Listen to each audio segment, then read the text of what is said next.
우리에게 주신 말씀은 민수기 19장 1절에서 22절 말씀입니다.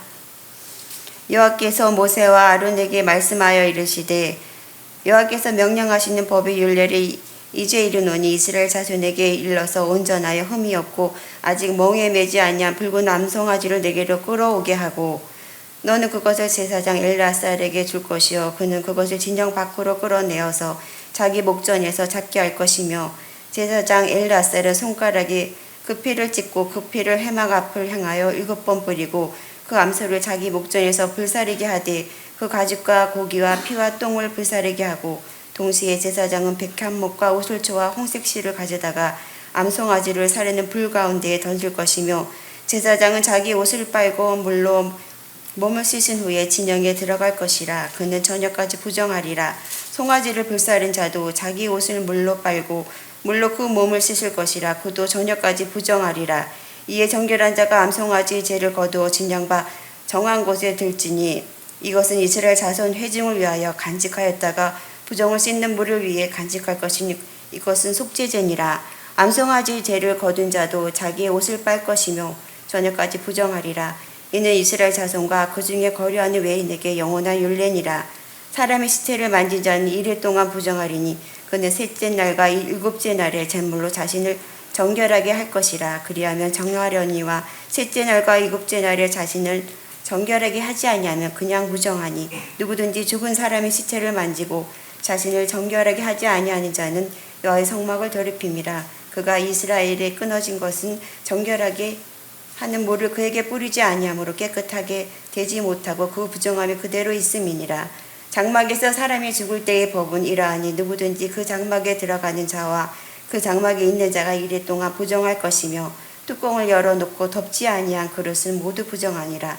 누구든지 들에서 칼에 죽은 자나 시체나 사람의 뼈나 무덤을 만졌으며 이레 동안 부정하리니 그 부정한 자를 위하여 죄를 깨끗하게 하려고 불사른 죄를 가져다가 흐르는 물과 함께 그릇에 담고 정결한 자가 오슬초를 가져다가 그 물을 찍어 장막과 그 모든 기구와 거기 있는 사람들에게 뿌리고 또 뼈나 죽임을 당한 자나 시체나 무덤을 만진 자에게 뿌리되 그 정결한 자가 셋째 날과 일곱째 날에 그 부정한 자에게 뿌려서 일곱째 날에 그를 정결하게 할 것이며 그는 자기 옷을 빨고 물로 몸을 씻을 것이라. 저녁이면 정결하리라. 사람이 부정하고도 자신을 정결하게 하지 아니하면 여호와의 성소를 더럽히니니 그러므로 회중 가운데에서 끊어질 것이니라. 그는 정결하게 하는 물로 뿌림을 받지 아니하였은즉 부정하니라.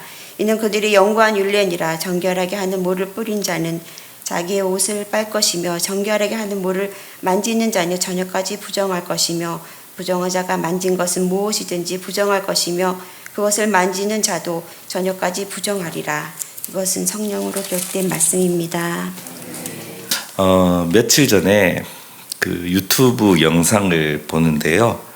제목이 이렇습니다. 수만 명 앞에서 뚝 끊긴 노래 이어진 세상에서 가장 아름다운 떼창이라는 제목의 유튜브 영상을 보았습니다.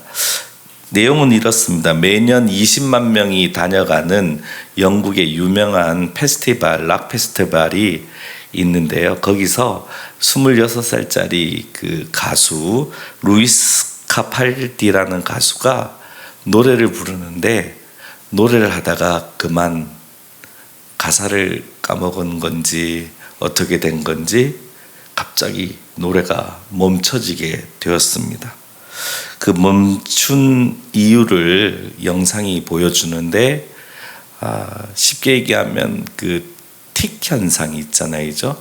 소리로 이렇게 계속 이렇게 소리를 내거나 몸을 이렇게 하는, 그래서 그 음성적인 것이나 그 제스처적인 두 가지가 동시에 나타날 때 그것을 이제 뚜렛 증상, 뚜렛 증후군이다 그렇게 부르더라고요. 그런데 아마 이 가수가 이 뚜렛 증후군을 질병으로 가지고 있었던 것 같아요. 그래서 노래를 부르기 위해서 휴식도 취하고 준비를 해서 드디어 그 락 페스티벌에서 노래를 부르는데 원치 않게 다시 그 증상이 나타난 거예요. 그래서 기침이 계속 나오고 어깨짓도 이렇게 계속하고 턱도 이렇게 계속하고 하니까 노래를 못 부르는 상태가 되어서 이제 노래가 멈춰진 겁니다. 수많은 사람들이 보고 있고 함께하는 그런 페스티벌에서 갑자기 가수가 개인적인 질환으로 노래를 못하게 됐을 때는 그 가수가 갖게 되는 그 여러 가지 마음들은 어떻게 표현할 수가 없습니다. 그런데 분명히 가수는 노래를 멈췄는데 그 영상에서는 노래가 멈춰지지 않고 계속될 뿐만 아니라 점점점 노래가 더 커지는 거예요. 그것은 바로 우리가 잘 아는 팬들이 떼창을 하는 거예요. 더 목소리를 모아서 노래를 힘껏 부르는 겁니다. 그래서 가수는 노래를 멈췄는데 오히려 수만 명의 노래를 함께 부르는 떼창이 그 장소에 울려 퍼지게 되었고, 가수는 멈춰진 이후로 노래를 더 하지 못한 채 공연을 마치게 되었습니다. 그런데 공연 이후에 이 가수에 대한 평가가 계속 올라왔는데 그 반응이 놀라웠습니다.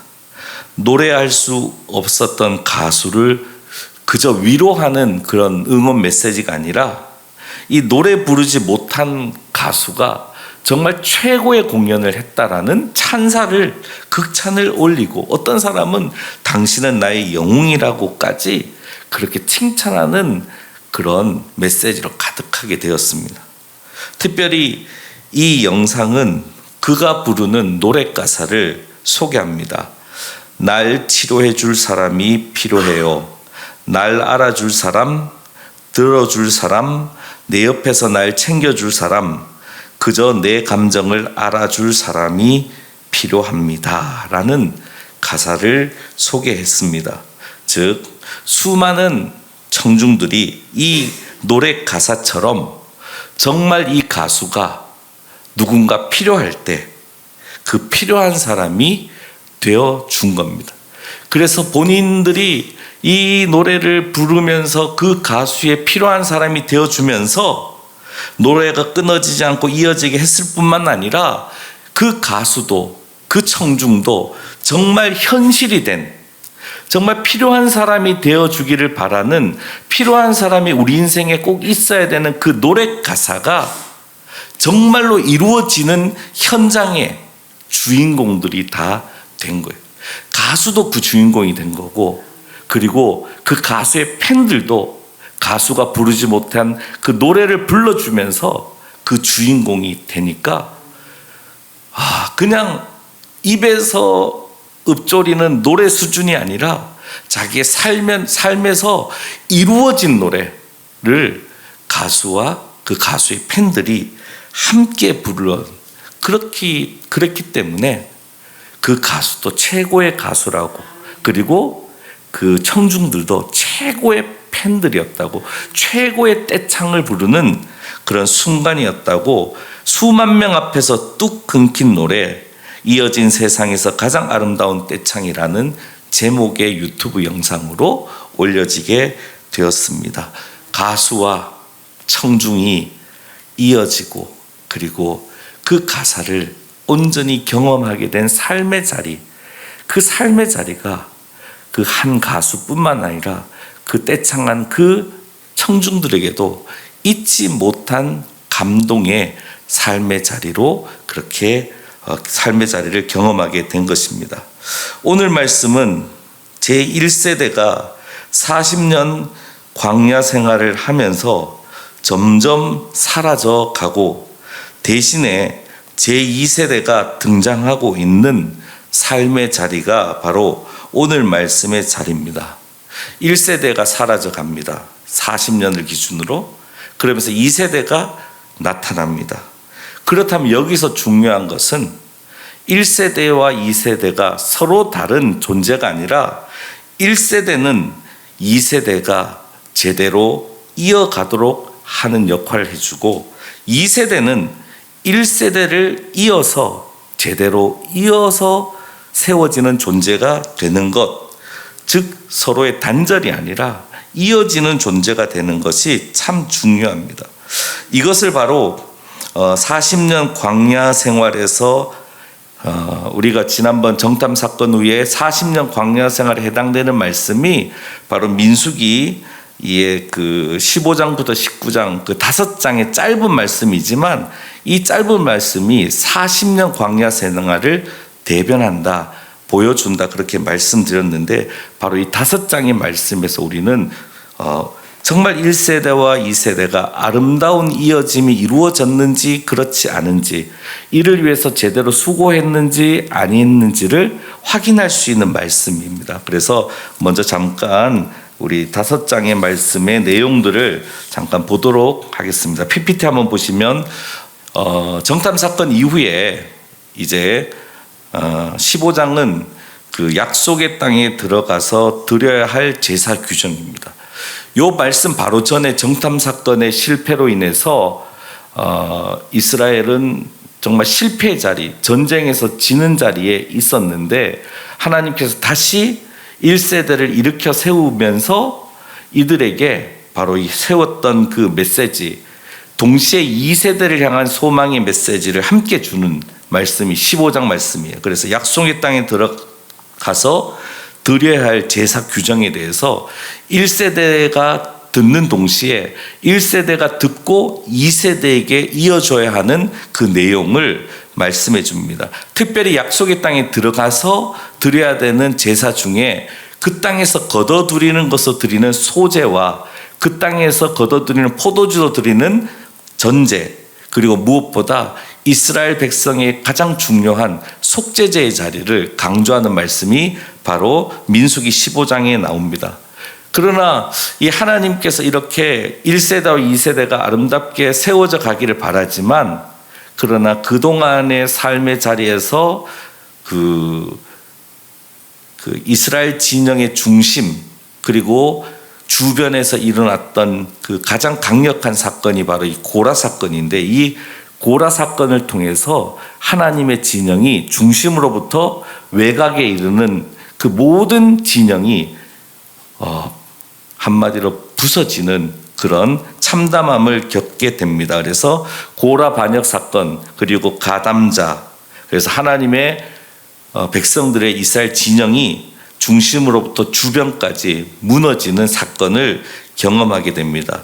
이와 같은 사건에 대해서 하나님께서는 개입하십니다. 그 개입하는 방법은 심판이셨어요. 그죠? 그래서 고라와 비롯한 주동자는 땅이 갈라져 삼키고, 그리고 가담자에 대해서는 바로 그 불심판을 통해서 하나님께서 개입하시는 내용이 바로 16장입니다. 이처럼 하나님께서 약속의 땅에 들어가서 하나님 백성으로 아름답게 살게 하는 그런 규정을 준 다음에 오히려 이스라엘의 진영은 산산이 부서지는 참담함을 경험하게 됩니다. 그래서 하나님께서는 그 부서진 이스라엘 진영을 다시 추스리십니다. 그 내용이 바로 17장과 18장에 나와 있습니다. 먼저 중심부, 이스라엘 진영의 중심을 정상화시킵니다. 바로 17장에서 아론의 쌍난 지팡이를 통해서 대제사장 직분을 세우시고, 그리고 18장의 말씀을 통해서 레위인과 제사장의 직분을 세웁니다.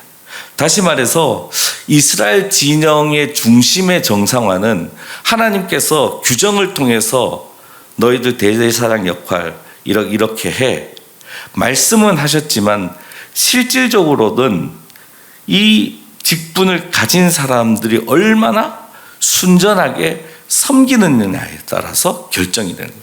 하나님이 이렇게 정상화시킨다는 뜻을 얘기하셨지만 그 직분을 가진 사람들이 가만히 있으면 해결이 안 되는 거예요. 오늘부터 저희가 이제 그 제2대 담임 목사님 청빙을 위한 기도와 네팔 당긴 선교를 위해서 기도를 시작을 했어요. 그 기도문에 보면 우리가 하나님께 바라는 5가지의 특징을 가진 목회자를 하나님 세워주시기를 보내주시기 기도합니다. 첫 번째 영적인 지도자, 하나님 뜻에 합당한 영적인 지도자, 그리고 기쁜 마음으로 하나님의 양떼를 먹일 수 있는 건강한 지도자, 그리고 백성 주님의 마음으로 또 본을 보일 수 있는 인격적인 지도자, 그리고 성도들과 비전을 공유하고 나누고 합력해 선신하는 신실한 목회자, 그리고 성도 한 영혼 한 영혼을 소중히 여기는 목회자. 이 5가지. 이 5가지를 저희가 릴레이 기도를 통해서 기도하는 거예요. 결국에 우리는 기도해요. 그렇죠? 그렇다면 결국 이루어지는 건 어떻게 이루어지는 겁니까? 그 직분을 맡은 이제 저희가 청빙을 결정하고 해서 오시는 분이 이 5가지 직무를 정말 신실하게 감당할 때 이루어지는 겁니다. 그래서 우리가 기도했다고 이루어지는 게 아닙니다. 정말 이 중심의 자리는요, 실질적으로 그 역할을 누군가가 반드시 해야 되고 하지 않으면 구멍 그대로 나와 있는 거예요. 구멍 그대로 있으면 어떤 것도 이루어지지 않는 거예요. 올해 우리 비가 많이 왔는데요, 감사하게도 비를 안 퍼냈어요. 여기 안 흘러. 왜냐하면 우리 장로님 또 안수 집사님들이 뒤에 하단에서 그동안 발견하지 못한 그 벽과 하단 사이에 구멍이 있었던 거예요. 그 구멍을 메꾸니까 물이 이렇게 안 되는 거예요. 구멍이 있으면요, 와, 이건 감당이 안 돼. 그래서 결국에는 이스라엘 진영의 중심의 정상화는요, 하나님의 원칙은 대제사장 역할, 그리고 제사장과 레위인들 역할, 이렇게 해. 그렇지만 직분 맡은 자들이 게으르고 충성이 없으면 아무리 하나님이 말씀하셨더라도 그 은혜는 그 공동체가 받아 누릴 수 없는 거예요. 결국 그 공동체가 그 은혜를 받아 누릴 수 있는 것은 그 역할을 감당하는 그 직분자가 있어야만이 그 은혜를 받는 거예요. 그래서 복이 되는 겁니다. 그래서 좋은 리더를 만나고 좋은 목회자가 청빙되는 것은 그 교회 복이 되는 겁니다. 그렇죠? 예. 그래서 이스라엘 진영 중심의 정상화를 17장의 아론의 쌍난 지팡이하고 그리고 제사장과 레위인 규례를 다시 한번 하나님이 주심으로 정말 이 규례를 따라 행하는 직분자들 너희에게 실질적으로 이스라엘 진영의 정상화가 달려 있음을 강조하는 것입니다. 이제 마지막으로 남은 것은 고라 사건 등 여러 사건에서 이스라엘 백성들은 다 착하게 있었던 게 아니잖아요. 그죠? 지도자들만 나쁜 짓 한 게 아니었어요. 다 거기 함께 했어요. 그러니까 중심으로부터 백성 한 명 한 명에까지 상처와 아픔과 갈라짐과 하나님에 대한 순종치 않음들이 동일하게 있었어요. 그죠? 그래서 위로부터 아래까지 이스라엘 진영에 문제가 생긴 겁니다. 그래서 남은 것은 이제 중심을 하나님이 정상화시킨 다음에 바로 19장 자리, 이제 진영의 외곽 부분, 다시 말해서 유다 지파를 통해서 유다 지파를 처음으로 해서 유다 진영, 그리고 루벤 진영, 그리고 요셉 지파 진영, 나머지 12개의 외곽 진영에 대한 정상화를 시키는 내용입니다. 이 일은 어떻게 시키느냐? 그것은 백성 한 사람 한 사람이 하나님 앞에 진실되게 회개하는 그 회개의 자리를 회복함으로 가능하다. 그래서 성도 한 사람 한 사람이 회복 안 하고 저 목사님이 회개했으면 좋겠다. 저 장로님, 권사님, 안수 집사님이 회개하면 우리 교회가 잘 돼. 그런 건 없습니다. 그래서 동시에 정말 직분자는 직분자로서, 그러나 성도는 성도로서 철저하게 하나님 앞에 속죄의 자리, 하나님 백성의 자리로 회복할 때 이스라엘 진영 전체, 교회 공동체 전체가 정말 하나님의 아름다운 몸으로 작동하게 되는 것입니다. 바로 오늘 본문을 통해서 5장의 마지막 장인 19장 말씀에 나타난 이스라엘 진영 나머지 부분에 대한 회복, 정상화에 대해서 조금 더 살펴보려고 합니다. 그 이스라엘 진영 외곽, 즉 성도 백성의 자리의 정상화는 하나님께서 특별한 방법을 사용하십니다. 이 방법을 통해서 하나님께서 그 회복하게 되었다라는 것을 깊이 체험하도록 만드시는데요. 그 방법이 무엇이냐? 그 2절 말씀에 나와 있습니다. 2절 말씀 우리 함께 읽어볼까요? 시작. 명령하시는 법의 율례를 이제 이루노니 이스라엘 자손에게 일러서 온전하여 흠이 없고 아직 멍에 매지 아니한 붉은 암송아지를 내게로 끌어오게 하고, 그래서 그 백성 한 명 한 명의 자리를 이렇게 다시 세우는 특별한 방법은 온전하고 흠이 없고 아직 멍에 매지 아니한 붉은 암송아지를 가지고 지켜야 하는 여호와께서 명령하시는 법의 율례다, 이렇게 소개합니다. 그래서 그럼 이 율례가 뭐냐 이거죠. 붉은 암송아지, 온전하고 흠이 없고 아직 멍에 매지 아니한 붉은 암송아지 가지고 뭘 해야 되느냐에 대해서 9절 말씀에 잘 나와 있어요. 9절 말씀 우리 함께 읽어볼까요? 시작. 이에 정결한 자가 암송아지의 죄를 거두어 진영 밖 정한 곳에 둘지니 이것은 이스라엘 자손 회중을 위하여 간직하였다가 부정을 씻는 물을 위해 간직할지니 그것은 속죄제니라. 그래서 그 율례는 뭐다? 부정을 씻는 물에 관한 것이다. 그렇죠?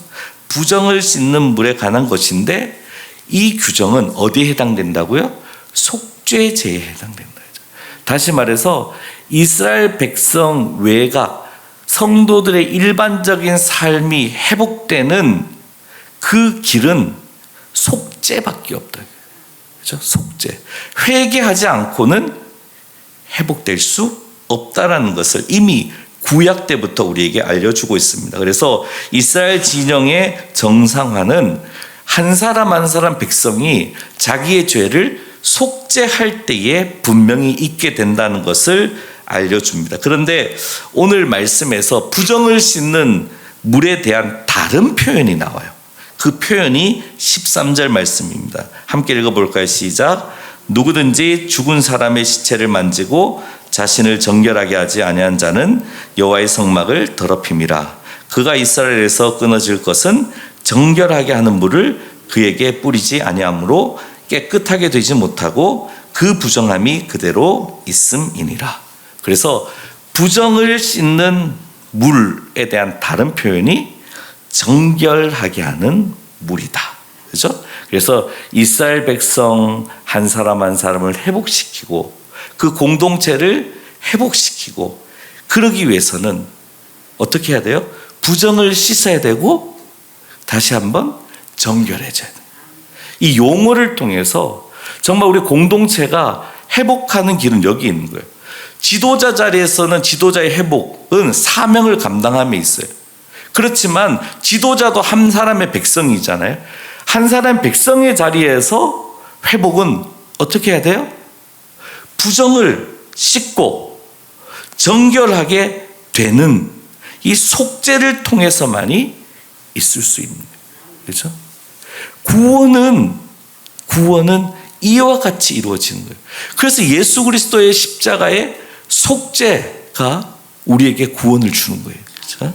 그래서 결국에 속죄를 통한 거룩함이 바로 이스라엘 공동체 어린 영혼까지 회복시키는 그 길은 이 길밖에 없는 거예요. 아무리 재물을 많이 드리고 아무리 헌금을 많이 하고 아무리 봉사를 많이 해도 이 속죄의 자리는 그걸로 대신할 수 없다. 그죠? 예레미야서 우리가 지금 새벽기도 보고 있잖아요. 거기서도 그 얘기하는 거잖아요. 그죠? 어떤 값비싼 예물 그리고 제사에 필요한 향품으로도 속죄의 자리를 대신하면 된다 안 된다? 안 된다. 그죠? 대신 우리 예배를 그런 걸로 대신할 수 없다는 겁니다. 그래서 첫 번째 하나님께서 우리 한 사람 한 사람을 회복시킴을 통하여 우리 공동체를 정상화시키는 그 방법은 바로 부정을 씻고 그리고 거룩함, 정결함을 다시 입게 하는 이 율례를 통해서 구약 시대에 우리에게 말씀하고 있는 겁니다.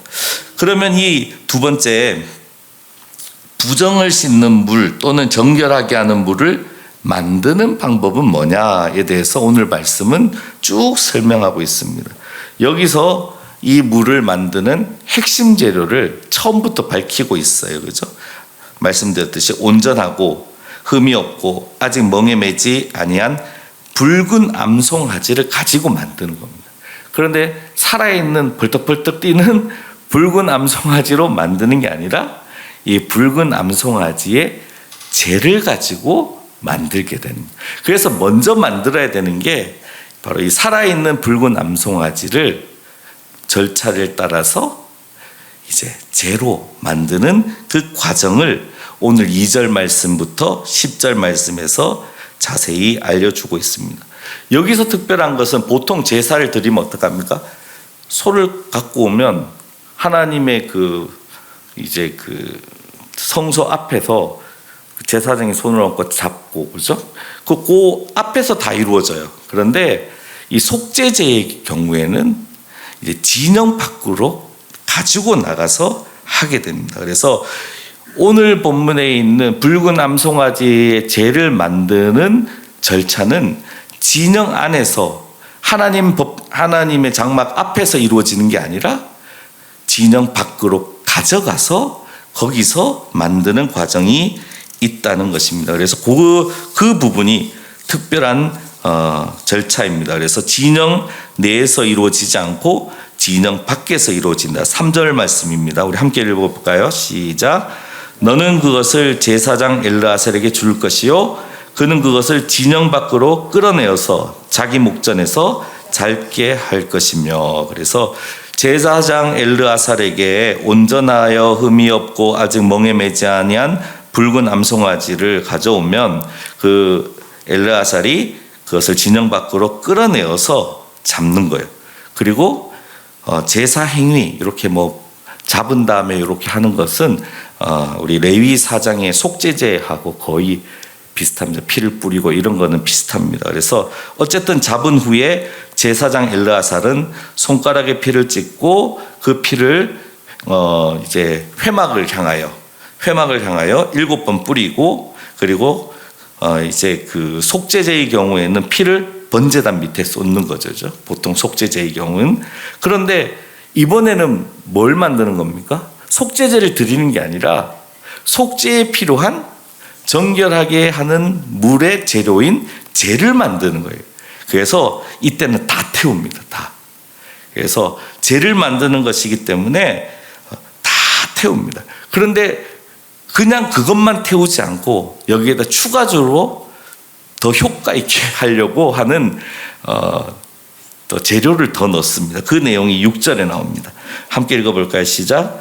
동시에 제사장은 백향목과 우슬초와 홍색실을 가져다가 사르는 불 가운데에 던질 것이며. 그래서 백향목과 우슬초와 홍색실은 레위기 14장에 보면 나병 환자 정결 예식 때 사용하는 재료입니다. 그래서 정결 예식 때 상징적으로 사용하는 대표적인 재료가 백향목하고 우슬초하고 홍색실입니다. 그래서 그것을 이때도 같이 넣어서 태워서 그냥 송아지만 태우면 보다 이렇게 이런 것 더 태우면 효과가 진짜 있는지 없는지 모르겠지만은 약간의 그 이스라엘의 어떤 주술적인 그런 것도 있는 것 같아요. 버리지 못하는. 근데 어쨌든 말씀에 있으니까 좀 더 효과 있는 이제 정결하게 하는 재료를 넣어서 이 재를 가지고 만드는 물을 뿌림을 받는 백성 한 사람이 그 속죄의 의미라든지 속죄의 그 가치를 더 극대화시키는 그런 하나님께서 우리 수준에 맞게 하신 그 레시피가 아닌가. 그죠? 우리 그런 거 있잖아요. 요즘에 콩국수 먹는데 어떤 분은 설탕을 넣고 어떤 분은 이제 소금을 넣으면 이게 다 극대화된다 그러잖아요, 그죠? 그래서 하나님이 우리를 위해서 하나님 입장에서는 이런 거 할 필요 없어요, 그죠? 굳이 이거 할 필요 없어요. 근데 우리 생각해서 우리의 수준 생각해서 이렇게 하면 더 효과가 있는 것처럼 우리가 좀 진실되게 그 앞에서 받아들이지 않을까 하는 마음으로 이렇게 하지 않으셨을까 그렇게 생각이 됩니다. 어쨌든 이렇게 해서 온전하여 흠이 없고 아직 멍에 매지 아니한 붉은 암송아지의 제가 만들어지게 됩니다. 그런데 이렇게 만들어진 제는 진영 안으로 절대 가지고 들어갈 수 없습니다.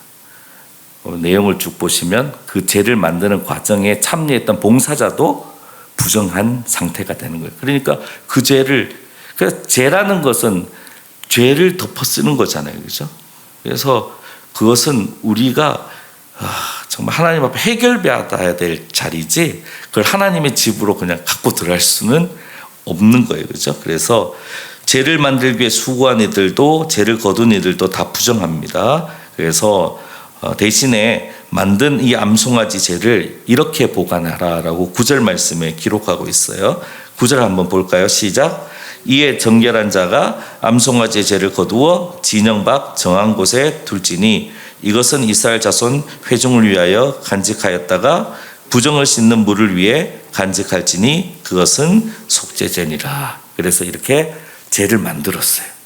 그러니까 이제 제를 만든 거예요. 부정을 씻는 물을 만든 게 아니라, 그렇죠? 그래서 이제 마지막으로 그러면 그 제를 가지고 부정을 씻는 물을 가지고 속죄제를 어떻게 거행하느냐? 그래서 구약 성경에서는요 2가지 대표적인 예가 있어요. 그게 뭐냐면 시체를 통해서 부정했을 때, 그리고 질병이라면 나병. 이 2가지는 대표적인 겁니다. 그래서 어떤 것을 설명할 때 이 2가지를 가지고 설명을 하면 다른 건 설명이 다 끝나는 거예요. 시체 만진 사람 정결하게 하는 거, 시체 관련돼서 정결하게 하는 거, 아니면 나병에서 낫도록 하는 그 과정은 대표적인 겁니다. 오늘 본문에서는 뭘 가져갑니까? 시체를 만진 그것을 가지고 실례를 설명하고 있습니다. 그래서 부정을 씻는 물 또는 정결하게 하는 물을 사용해서 속죄제를 어떻게 거행하느냐, 그래서 시체를 만든 시체 관련된 부정을 속죄하는 예식을 통해서 오늘 말씀은 우리에게 알려주고 있습니다. 그래서 구체적인 방법이 17절에서 18절 말씀입니다. 함께 읽어볼까요? 시작.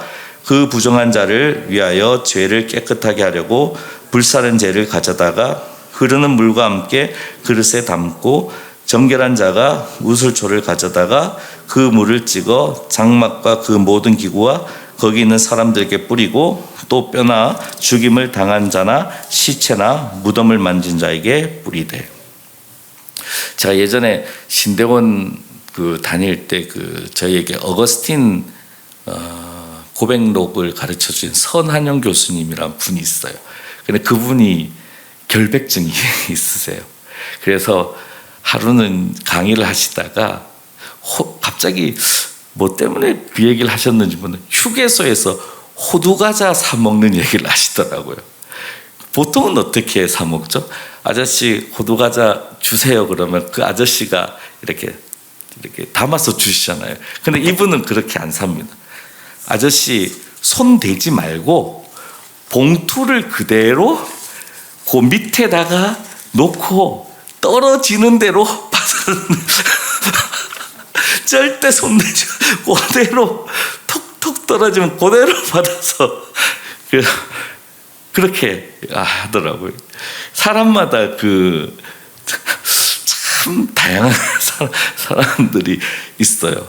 근데 오늘 정결하게 되는 거에서 대표적인 방식은 우슬초에 묻혀서 뿌리는 건데 대신에 물을 만들 때 흐르는 물에, 그죠? 이게 아니라 흐르는 물에 그 재를 함께 해서 정결하게 하는 물을 만들라 하는 내용이, 그래서 물과 함께 재를 가져다가 흐르는 물과 함께 그릇에 담는 거예요. 그죠? 그리고 우수초에 찍어서 이렇게 뿌리는 방식으로 바로 이 정결하게 하는 물, 그리고 부정을 씻는 물을 사용했다. 그렇게 오늘 말씀하고 있습니다. 그래서 우술초에 찍어서 부르는 방식으로 속죄가 이루어지는데 20절 말씀입니다. 시작. 사람이 부정하고도 자신을 정결하게 하지 아니하면 여호와의 성소를 더럽힘이니 그러므로 회중 가운데서 끊어질 것이니라. 그든 정결하게 하는 물로 뿌림을 받지 아니하였은즉 부정하니라. 그래서 우술초에 적셔서 이렇게 뿌리는 그런 방식으로 사용했다라는 것을 말하고 있습니다. 사실은 그 특별한 예식이에요. 특별한 예식. 이 특별한 예식을 주는 이유는 우리에게 속죄가 너무너무 중요하다. 속죄의 자리가 없으면 거룩이 없다라는 것을 정말 하나님이 우리 수준에 맞게 가르쳐 주시는 거예요. 그죠? 우리가 예배 시간에 찬양을 부르지 않아도 예배가 됩니다. 그죠? 대표 기도가 없어도 예배가 돼요. 그런데 왜 순서가 있는 것은 그 순서에 딴짓하라고 있는 게 아니라, 내가 안 맡았으니까 딴짓하라고 있는 게 아니라, 저분 기도 잘하나 못하나 그거 하라고 있는 게 아니에요. 저 성가대 오늘 또 틀렸네. 그런 거 하라고 있는 게 아니에요. 성목사 가사 또 틀렸네. 박수가 좀 그런 거 하라고 있는 게 아닙니다.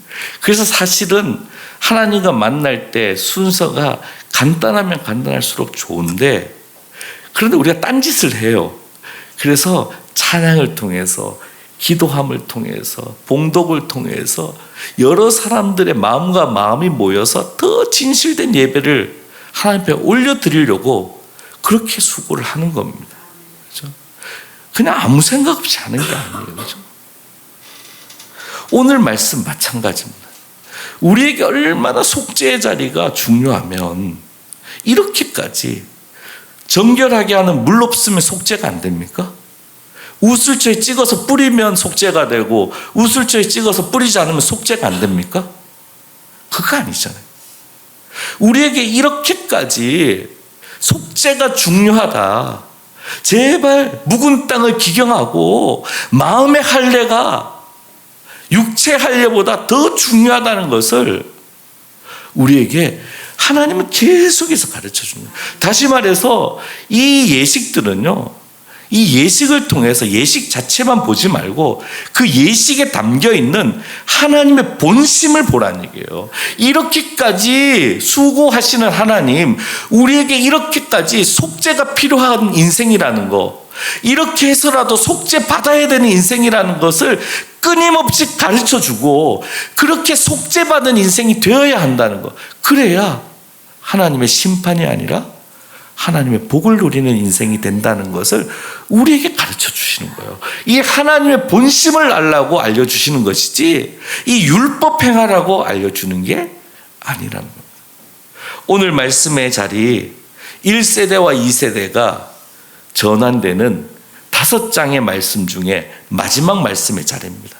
이제 민수기 20장을 기점으로는 제2세대 이스라엘이 등장하고 제1세대의 마지막 지도자에 해당되는 아론까지 다 죽어갑니다. 정말 하나님께서 마지막 순간에 제2세대를 세워가고 2세대가 이제 하나님의 역사를 주도하는 주인공으로 세우기 위해서 끝까지 하나님께서 가르쳐 주신 것은 속죄의 자리가 곧 하나님의 백성의 자리고 그 자리에서 하나님의 약속이 이루어진다. 얼만큼요? 천대만대로 이루어진다는 것을 알려주고 있는 것입니다. 그러므로 사랑하는 성도 여러분, 1세대이든 2세대이든 동일하게 해야 되는 것이 무엇입니까? 우리를 향한 하나님의 그 본심을 다시 발견하고 다시 기억하고 다시 내 안에 하나님의 사랑을 가지는 것입니다. 하나님 사랑합니다. 하나님 하나님을 향하는 우리의 마음 사랑입니다라고 고백하는 우리 입술이 줄어들면 될까요? 제가 이제 올해 이제 결혼 20주년이 되거든요. 9월이면. 그래서 제가 요즘 반성하는 게 저희 집사람은 가끔 여보 사랑해 하는데 그치?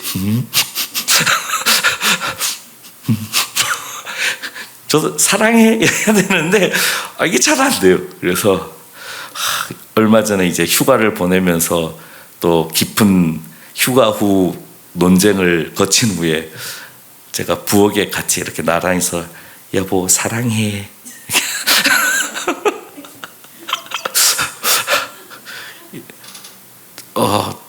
그 말을 하면 사랑하는 거고 말을 안 하면 사랑하는 이런 거 하지 말자고. 그러면 다툼이 끝이 안 나요. 그죠? 저만 고치면 돼요. 그죠? 그죠? 저만.